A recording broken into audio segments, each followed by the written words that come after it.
Olá, espero que vocês estejam todos bem, todas bem.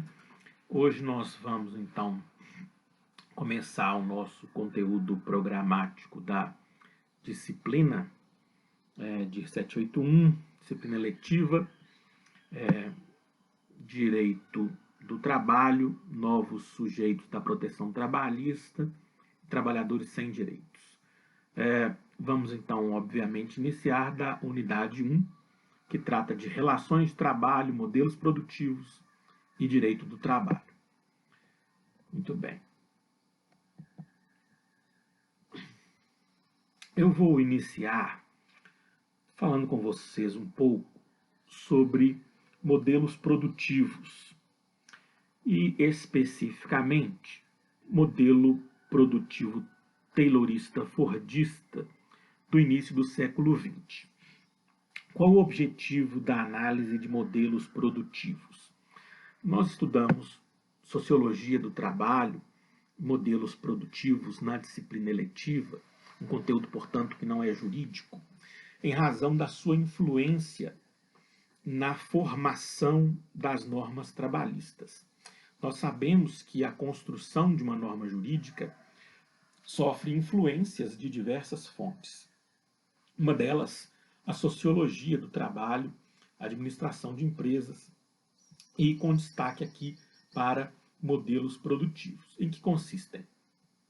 O estudo das formas ou a organização pela qual uma sociedade empresária, e aqui nesse primeiro momento principalmente industrial, se estrutura para produzir e, consequentemente, para explorar trabalho. Nesse primeiro momento que nós estamos tratando, início do século XX, a produção é voltada, é concentrada, sobretudo no trabalho. Há um uso incipiente de máquinas, mas a concentração é na exploração de trabalho para a produção de bens. E aqui nós vamos tratar de bens duráveis. Mas antes de nós começarmos especificamente o modelo taylorista-fordista, vamos pensar na forma de produzir anterior ao século XX. Nós tínhamos menor organização empresarial, cada empregador, cada industrial, cada comerciante, cada um que empreendia, ele organizava a sua produção da melhor maneira possível dentro daquilo que ele compreendia como certo. Cada um fazia da forma que melhor lhe aprovesse. E de um modo muito intuitivo, sem maior ciência na organização da produção. Experiências exitosas eram replicadas sem maior preocupação com a ciência. Era muito comum que o próprio trabalhador fixasse seus tempos, seus movimentos, de acordo com o seu saber fazer. Nós vamos aqui iniciar por um exemplo trazido sempre pelo professor Márcio Túlio Viana, que é o exemplo do relojoeiro, um trabalhador que sabia construir, montar, produzir relógios. Um profissional especializado, com uma formação prática de longo prazo, era uma formação técnica custosa, demorada, e esse profissional especializado, ele controlava todo o processo produtivo. Ele montava um relógio por si, sozinho, ou vários por dia, e recebia por isso. A produção, então, ela era fragmentada em várias pessoas que sabiam fazer todo o processo produtivo. Havia aí para o empregador um problema, que era ele empregador, ele produtor, ele industrial, ele empreendedor, não deter a técnica. Quem detém a técnica, em muitos casos, não em todos, obviamente, em muitos casos, era o operário. ele sabia fazer, o patrão muitas vezes não, e por isso o patrão contratava quem sabia fazer. E aí cada um fazia fragmentadamente, da forma que melhor também lhe aprouvesse, dentro de uma exigência do patrão, mas sem também maior cientificidade. O que nós temos no modelo produtivo taylorista fordista, no início do século XX, é uma tentativa do contratante, do capitalista, em controlar o processo produtivo. E aí nós vamos começar com o taylorismo. A denominação decorre da obra de Frederick Taylor, que tecnicamente, cientificamente, publicou trabalhos tendentes a informar, a estruturar cientificamente a exploração de trabalho, o modo de produzir. Alguns o consideram um dos pais da administração de empresas, pelo menos, ou melhor, principalmente no âmbito do controle do processo produtivo e da gestão de trabalhadores. Taylor, então, pregava a interferência e disciplina do conhecimento operários sob o comando da gerência. Quem tinha que comandar o processo produtivo, o saber fazer, não era o trabalhador, porque isso era dar poder de saber fazer ao operário. Então era melhor que a gerência controlasse, uma gerência científica, uma gerência técnica, uma gerência formada, uma gerência profissional, cuidasse dessa gestão e desse processo produtivo. E aí ele fixou princípios para a otimização da produção, que eu aqui trago em síntese. Na biblioteca da UFOP vocês têm a obra de Taylor no original, ou melhor, traduzido para o português, obviamente, mas nas suas obras originais vocês têm na íntegra. Bom, primeiro, substituir os métodos empíricos e improvisados por métodos científicos e testados, que ele chamava de planejamento. Cabia à gerência retirar a improvisação, o saber fazer, a técnica das mãos do operário e controlar esse saber fazer de modo planejado nas mãos da gerência. Eu não sei se vocês assistiram aquele filme que trata da disputa da marca McDonald's, e ali tem quando os irmãos McDonald's, ou McDonald's, quando eles criam a lanchonete para lanche rápido, eles planejam cada passo que cada trabalhador na cozinha deveria dar num espaço pequeno. A lógica é taylorista. Antes de você produzir, você testar, planejar, pensar o que é que cada empregado vai fazer, sem que ele detenha, ele empregado, todo o processo produtivo, porque quem deve deter a ciência é a gerência, é o patrão. O segundo princípio que eu trago aqui para vocês: selecionar os trabalhadores para suas melhores aptidões e treiná-los para cada cargo, que ele chamou de seleção ou preparo. Então, é o que nós conhecemos hoje, né? São comuns os processos seletivos, os cursos, os treinamentos, para que cada trabalhador cuide especificamente da sua tarefa. Quem deve dispor do conhecimento, quem deve entregar conhecimento é a gerência, é o patrão ao empregado e não o contrário. O terceiro, supervisionar se o trabalho está sendo executado como foi estabelecido, que é a fase do controle. E aqui a importante figura da chefia, que eu já vou juntar com a execução, que é disciplinar o trabalho. Então, a chefia controla, a chefia é presencial, os horários de entrada, os horários de saída, o uniforme, o padrão, e um chefe encarregado, disciplinário, qualquer nome que se dê, supervisor, havia chefes profissionais que ficavam como tarefa apenas fiscalizar o serviço dos outros. Nós vamos ver que hoje isso é absolutamente excepcional, né, na empresa privada. Nós não temos significativamente mais a figura do chefe que tem a única função olhar, fiscalizar o serviço dos outros. Hoje os gestores fazem muito mais e não há um encarregado, como regra geral, só para olhar, só para fiscalizar, do ponto de vista visual, o trabalho dos outros. Antes havia, o sujeito era contratado só para olhar o serviço dos outros, né? E esse controle era feito com base na disciplina, poder disciplinar que nós já estudamos. Por fim, o trabalhador fazendo somente uma etapa do processo de montagem do produto, que é a singularização das funções, que é uma marca importantíssima do sistema produtivo taylorista-fordista.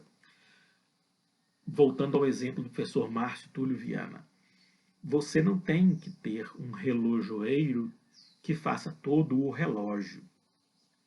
Você tem que ter vários operários sem formação específica, técnica, demorada, aprofundada, mas cada um que saiba uma parte do processo produtivo. E aí nós vamos voltar para aquela imagem, ou nós vamos adiantar aquela imagem da linha de produção, né? Da linha de produção taylorista-fordista, adiantando um pouco. Cada operário da fábrica faz apenas uma pequena parcela do produto. E você, tirando a especialização do trabalhador, você acaba desvalorizando o trabalho, né, no momento posterior. Muito bem. Seguindo aqui nas ideias de Taylor, e aí mais ou menos um resumo da obra. Análise científica do trabalho, estudo do movimento e ritmo ótimos de cada operário. Como a análise é científica, a montagem de um sanduíche na rede de McDonald's deve seguir um padrão de linha, também cada um faz uma parte do processo produtivo do lanche, sanduíche, a batata frita, o refrigerante, a sobremesa, e cada um faz num tempo medido cientificamente. Se esse tempo é inobservado, o trabalhador que é lento será substituído por um trabalhador mais apto. Isso reduz custos, né? Isso reduz desperdícios. Outro ponto interessante é o controle efetivo e direto sobre os operários, que eu já disse aqui, é interessante para o direito do trabalho, porque marca um tipo específico de subordinação jurídica, que é a subordinação clássica, que é aquela que pressupõe ordens patronais diretas quanto ao modo da prestação laborativa. Então nós temos a presença da ordem, do comando, do mando do patrão em relação aos empregados, e aqui esse modelo produtivo é marcado por subordinação clássica. Diminuição dos tempos mortos. No modelo produtivo anterior, você não tinha necessariamente um padrão de tempo para a montagem de um relógio, para a produção de um calçado, para a confecção de um terno.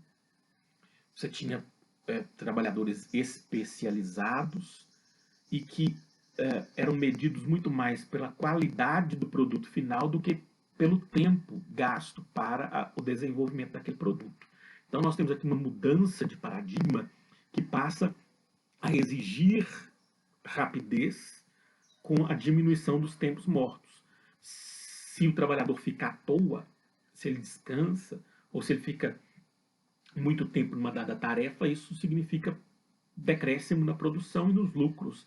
Então, os tempos mortos, os tempos de conversa entre os colegas, o tempo de descanso, de pausa, esses tempos deveriam ser excluídos do processo produtivo, o que causava muita insatisfação dos trabalhadores. Isso gerou aumento dos lucros, obviamente, e despersonalização do trabalho e do trabalhador, porque o operário não detém mais a técnica. Então ele não é mais o relojoeiro, ele é o trabalhador da fábrica de relógios, um operário desqualificado. Ele não é mais o costureiro da fábrica de ternos, ele é um trabalhador da linha de produção de roupas, ele não é mais um alfaiate, né? Ele é um trabalhador da indústria da confecção qualquer. Ele não é mais um artista, um artífice, calçadista, né? Ele é um operário da fábrica. Então isso desqualifica ou despersonaliza ou retira a profissionalização de muitos trabalhadores. Obviamente, gente, para nós possamos seguir aqui adiante, eu não estou dizendo que o modelo taylorista fordista foi implementado no mundo inteiro, sem exceções de empresas, de países. É claro que não. Você ainda tem artesãos, relojoeiros que fazem todo o processo. Você ainda tem alfaiates que fazem todo o processo. Você ainda tem indústrias calçadistas que mantêm o processo produtivo artesanal e por isso eles cobram caríssimo, não é? Por isso eles cobram caríssimo pelo diferencial. Mas a grande massa se amolda ao modelo produtivo taylorista fordista, isso também não há dúvida. Então o que nós temos é essa despersonalização do trabalho e do trabalhador, que aumenta lucro em razão da otimização dos tempos, dos movimentos e do processo produtivo. Uma complementação prática do modelo taylorista é a experiência fordista. No Fordismo, nós temos, como o nome indica, a experiência de Henry Ford, aquele mesmo da fábrica de automóveis, que, observando o desenvolvimento científico de Taylor, quer aplicar na prática e em grande escala aquele ensaio teórico. E nada melhor do que fazê-lo na linha de montagem de automóveis, na Ford Motor Company. Então ele desenvolve uma linha de montagem, tal qual nós conhecemos, né? Que permite produção como nunca antes na história mundial. Se um carro demorava semanas, talvez mês, para ficar pronto, ele agora é fabricado em poucas horas na linha de montagem. Qual é a ideia básica da linha de montagem e do modelo fordista de produção? Sempre que for possível, o trabalhador não dará um passo supérfluo. Não permitir, em caso algum, que ele se canse inutilmente, com movimentos à direita ou à esquerda, sem proveito algum. E as regras gerais que nos levam a consegui-lo são as seguintes. Vejam, nós vamos ver as regras gerais, mas a preocupação é minudente, né, minuciosa. A ideia de Taylor na prática não pode permitir esforços inúteis. Então, por isso a linha de produção ela é linear e a produção não para. O trabalhador tem que fazer o seu trabalho naquele tempo, senão ele para a linha de produção. Se ele atrasar a tarefa, ele para a linha de produção. Se ele parar a linha de produção, ele está dispensado, né? Ele não volta a trabalhar mais lá, porque ele prejudicou todo o resto da linha. Pensem, vocês viram aquele filme Tempos Modernos, de Chaplin? Ali você tem, né, uma excelente amostra no tempo em que ocorreu a amostra da linha de produção. O carro começa a ser produzido no início da linha, e a linha por esteira rolante, a linha vai seguindo. O carro vai passando na esteira sendo montado. Então, se um operário no meio da linha se atrasa, se confunde, se perde, dali para frente você tem que parar, porque os outros não vão conseguir fazer o seu trabalho, porque aquele ali interrompeu o processo. Então, você elimina tempos mortos, né? E para que o trabalhador não trabalhe inutilmente, Ford criou algumas regras. Tanto os trabalhadores como as peças devem ser dispostos na ordem natural das operações, de modo que toda peça ou aparelho percorra o menor caminho possível até a montagem. Empreguem-se planos inclinados ou aparelhos similares, de modo que o operário sempre possa colocar no mesmo lugar as peças em que trabalhou e sempre ao seu alcance. Todas as vezes que for possível, deve-se usar a gravitação como meio de transporte para chegar às mãos do operário próximo à peça em trabalho. Terceiro, construa-se uma rede auxiliar para a montagem dos carros, pela qual, deslizando as peças que devem ser ajustadas, cheguem ao ponto exato onde são necessárias. Então veja que a linha funciona num tempo ótimo. E aí Ford consegue determinar com precisão quantos automóveis ele vai produzir por mês, que é um número muitíssimo maior do que ele produzia anteriormente a linha de montagem. Então ele consegue antever a quantidade de veículos e ele consegue então planejar suas vendas, planejar suas compras de matéria-prima, planejar quantos empregados serão suficientes ao longo daquele mês de produção. Vamos seguindo. O que isso gera?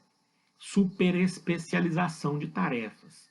Mais uma vez, lá no filme Tempos Modernos, do Charles Chaplin, você tem ele apertando um parafuso repetidamente e exaustivamente. Ele é um operário apertador de parafusos e não um empregado especializado na produção de carros. Não mais se especializa numa profissão. O operário é super especializado em uma única tarefa isolada que retira dele, operário, o conhecimento. Crescimento da produção em massa de bens homogêneos. Ford tinha uma piada que era a seguinte: bom, você pode escolher qualquer carro que você quiser da Ford, desde que seja preto, modelo T, ano sei lá qual. Ou seja, a piada é que você pode escolher o carro 1, 2, 3, 4, 5 mil, né, da linha, mas ele vai ser igual a todo e qualquer outro carro Ford T daquela época. Por quê? Porque a linha de produção foi feita para bens homogêneos e para produção em massa. Até pouco tempo, e ainda hoje é assim, né, em certa medida, é claro que com diferenças decorrentes da automação, mas até pouco tempo você produzir outro carro numa linha de produção tinha que haver uma mudança que demorava meses, né? A linha de produção foi feita para bens homogêneos, aquela coisa perene. E aí você inunda o mercado com bens iguais. E se você inunda o mercado com bens iguais, você tem que criar mercado consumidor, porque produção de massa exige mercado de massa. E esse foi o primeiro problema que Ford encontrou. Ele reduziu demais o custo da produção do carro. Ele conseguiu produzir como nunca se imaginou na história da indústria. A produção era homogênea, o controle de qualidade era muito razoável, as perdas eram pequenas, mas ele produzia tanto que ele não tinha para quem vender no mundo. Né? E olhem que o mundo não tinha carros como nós temos hoje. Não tinha motoristas como nós temos hoje. Então o mercado estava aberto para ele. Mas mesmo com o mercado aberto para ele, ele não tem tanto mercado quanto ele produz. O que ele, então, o que interessa para nós aqui no direito do trabalho, o que ele criou? Ele incentivou os outros industriais, a partir da experiência dele, a pagar mais por trabalho. É algo que eu até hoje insisto, né, nessa ideia que alguns podem pensar que é comunismo, socialismo, mas é Fordismo, capitalismo. O que Ford falou? Bom, se nós pagarmos suficientemente bem para o nosso operário, ele se tornará um consumidor. Ford disse, na minha fábrica, pagar 5 dólares por dia. Um padrão salarial que, se nós formos converter para o padrão brasileiro, hoje é um padrão muitíssimo, aliás, é um padrão mínimo. 2020, né, tem gente ainda ganhando, infelizmente, R$ 25 por dia. E em 1900 e poucos, 10, 20, 20, né? 20, 30, Ford propõe 5 dólares por dia de salário, que desagradou concorrentes, desagradou outros industriais no primeiro momento, mas depois houve a conscientização de que pagar mais por trabalho significa gerar mais consumo. Se a produção agora se dá em massa, não adianta produzir só para a elite, porque você não vai vender. Quem produz em massa tem que gerar mercado consumidor em massa, o que só se dá por meio de valorização do trabalho. Eu insisto nisso ainda hoje. Tem gente ainda que acha que isso é comunismo, que isso é socialismo, isso é capitalismo puro e simples. Além disso, ele reduz a jornada, que antes era de 10, 12 horas, para 8 horas, para que o trabalhador tenha tempo de lazer, e que para ele ter lazer ele tem que gastar em bens, em serviços, o que também ainda hoje insisto, né? Se o trabalhador trabalha 12 horas por dia, ele não tem tempo nem de consumir, né? Porque não tem tempo de vida extralaboral. Você contar 12 horas de trabalho, dia, que alguns hoje exigem no Brasil, conforme a reforma trabalhista permitiu, e se você conta 1 hora de deslocamento de ida, 1 hora de deslocamento de volta, e se você conta mais 1 hora de intervalo para alimentação e descanso, você tem uma inserção do trabalhador, não é jornada, inserção do trabalhador na preocupação com o trabalho de 15 horas. 12 de trabalho, 1 de descanso, 1 para ir para o emprego, outra para voltar, são 15 horas. Se ele dormir 8 horas por dia, que é o ideal, isso resulta em 2 horas extralaborais, 2 horas por dia. Essa pessoa não convive, essa pessoa não vive, essa pessoa não consome. Se ela não vive e não convive, o patrão não se importa muito. Agora, se ela não consome, isso é grave, não é? E Ford já pensou isso no início do século XX. E tem gente que ainda insiste em desconhecer o óbvio hoje. Bom, o aumento da produção gerou aumento do consumo, aumento do lucro, aumento dos tributos, aumento da renda, aumento da riqueza. É o famoso círculo virtuoso que eu ainda hoje defendo em 2020. Vamos aumentar a produção, vamos aumentar o salário, vamos aumentar o tributo, vamos aumentar a arrecadação, vamos aumentar a proteção, vamos aumentar o lucro do patrão num círculo virtuoso. Mas, infelizmente, não é esse o entendimento do Estado brasileiro. A concentração de renda passa a se dar no capitalismo industrial. O rico é o industrial nesse momento. Os demais passam longe da riqueza de verdade, né? Isso gera também consciência de classe, porque você reúne trabalhadores num mesmo espaço físico sob uma mesma condição. A atuação da classe trabalhadora é conjunta e principalmente levada e influenciada pelos sindicatos. Isso exerce uma pressão sobre capital e sobre o Estado para a criação de direitos, que num segundo momento deságua no estado de bem-estar social e também no direito do trabalho. Agora, o que nos importa, na linha do professor Márcio Túlio Viana, é que nós temos também uma coincidência entre modelo produtivo, que ele vai chamar de fábrica, sindicato, direito do trabalho e Estado. Todos querem ser grandes, amplos, absorventes. Todos querem atrair para dentro de si o maior número possível de pessoas. A fábrica é grande, né? uniforme, produz em massa. O sindicato também quer imitar a fábrica, quer imitar o patrão. Então você tem grandes sindicatos com grandes sedes, com estruturas bem organizadas. O Estado também quer ser amplo, providente e previdente, quer ser